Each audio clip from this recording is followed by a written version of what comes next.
Okay, so this is the setup I'm going to be using. You'll notice this side, there's like a blanking insert that goes into the bearing housing on this side. And on this side you attach the motor, so the hole is empty, just with the spindle sticking through. So I quickly realised that when I spun this thing up, due to the presence of material here and the absence of material here, there was a weight imbalance. So I contacted the manufacturer and asked them if this is expected, and they confirmed it was, and offered to make me a one-off insert to go in here for free. But they also suggested that what I could do is use some Play-Doh, some kids' plasticine. So I did that, got some of my daughter's Play-Doh, just spun it up to speed with the motor and then inserted this into the hole. That seemed to do the trick. I was able to balance it perfectly. Before I put this in, the extra weight caused this side to drop every time, and if it was over here, it would drop this way. So that's how I overcame that. I've attached the whole setup to a protractor, which I've blue tacked to the table, and blue tacked the actual frame to the table as well. So this here is the angle that we're looking for. So what we're looking for is this effect. See how the gyro wants to rotate and stay in the original orientation? Well, that angle that it's rotating, that this bar appears to be rotating over the vise, that is the angle that we're looking for. That is the angle that we should be able to calculate this gyroscope moving due to the rotation of the earth underneath us. So without further ado, let's get on to the test.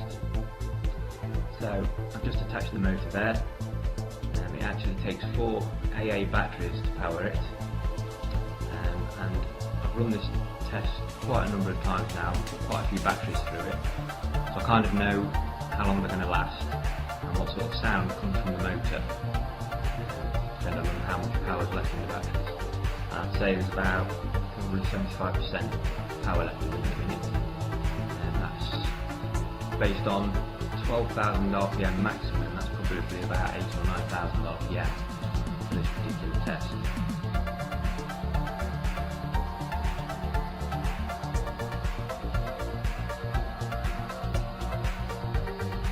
Let's get up to speed now. I'm going to remove the motor and replace it with the piece of Play-Doh to get it perfectly balanced.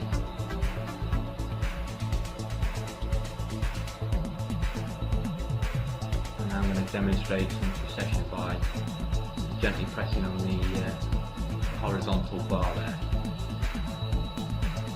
And now I'm going to line it up as best I can, so that you cannot see the brass flywheel from above, and this is sort of straight up and down as possible. So if we just take note of where we are now, you can see a 0 on the top right, just the top to the right of the bar. You can see a 0 just there, and you'll notice that you cannot see the brass flywheel from above now. So we are sort of dead centre above it. So now it's just a waiting game.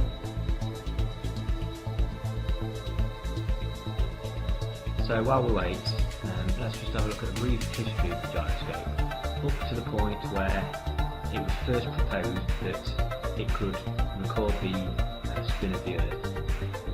So this is just sort of one example that I found on the internet. There are lots and lots of different accounts, and they'll differ slightly. But this one seemed like a sort of all-round recount of history. So, in early times, people discovered the spinning top, a toy with a unique ability to balance upright while rotating rapidly. Ancient Greek, Chinese and Roman societies built tops for games and entertainment. The Maori in New Zealand used humming tops with specially crafted holes in mourning ceremonies. In 14th century England, some villagers had a large top constructed for a warming-up exercise in cold weather. Tops were even used in place of darts. It was not until the late 18th and 19th centuries that scientists and sailors began attempting to use spinning tops as a scientific tool. At the time, sailors relied on sextants for navigation, measuring the angle between specific stars on the horizon. This method was limited, however, if choppy seas or fog obscured the true horizon, or clouds obscured the stars. Serson, an English scientist, noted in the 1740s that the spinning top had a tendency to remain level, even when the surface on which it rested was tilting. He suggested that sailors could use it as an artificial horizon on ships. Unfortunately, when Serson went to sea to test the idea, the ship sank and everyone was lost. A French scientist in the 19th century, Leer, created a top that was continuously powered by air jets flowing into mini buckets on the rim of the wheel, a process that had been used for thousands of gyros since.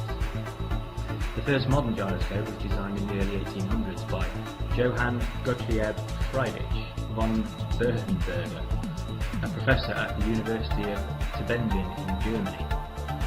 It was made with a heavy ball instead of a wheel, but since it had no scientific application, it faded into history.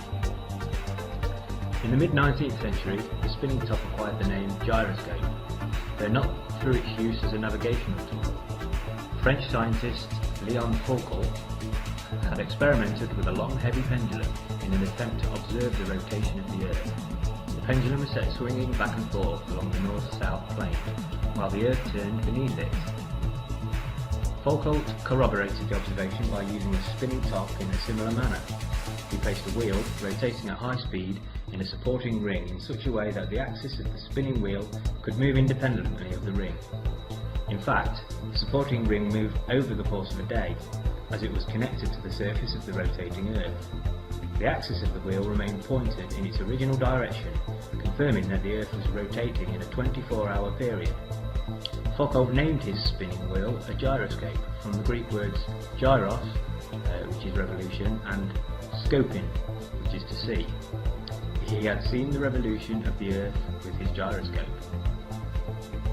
So from Wikipedia, Jean-Bernard Léon Foucault, born 18th of September 1819, was a French physicist best known for his demonstration of the Foucault pendulum, a device demonstrating the effects of the Earth's rotation.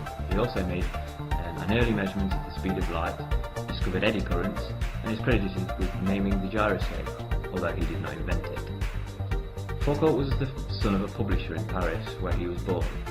After an education received chiefly at home, he studied medicine, which he had abandoned in favour of physics due to a blood phobia.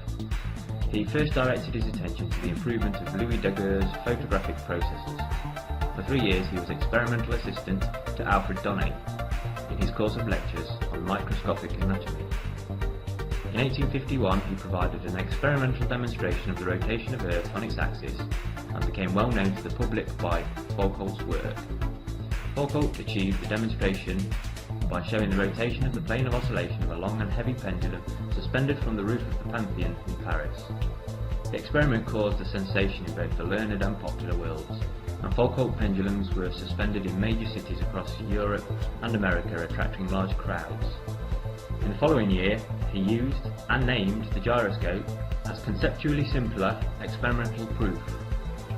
In 1855 he received the Copley Medal of the Royal Society for his very remarkable experimental researches.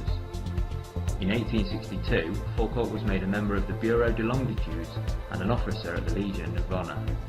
He became a member of the Royal Society of London in 1864 and a member of the mechanical section of the Institute a year later.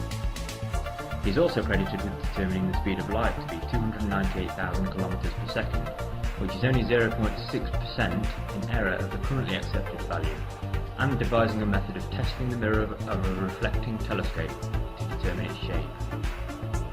So reading between the lines, he was a man of significant academic accomplishment and recognition at the time. One has to wonder then why, when you read the Wikipedia article about Léon Foucault, does it have this one line at the end? Near his death, he returned to Roman Catholicism that he had previously abandoned. Draw your own conclusions. So going back to the test, we've exceeded 6 minutes now and there's no observable movement. You can still see the zero to the right of the bar in its entirety, and you still cannot see the brass flywheel from above. So how much should the gyro have recessed? What angle should the gyro's axis have moved? The calculation is the sine of the latitude times 15 degrees per hour. My current latitude is exactly 53.06 degrees north. So the angle in which the gyro should have moved in 6 minutes is 1.2 degrees. Now this doesn't sound a lot, but let's assume that Leon Fourcault's experiments were performed in Paris. He should have seen even less based on his latitude. And let's not forget that he didn't have an electric motor spinning his gyro up to 9,000 RPM. So I'm just going to stop it now. You saw then that there was still plenty of energy left in that flywheel, and it was able to precess when I moved it.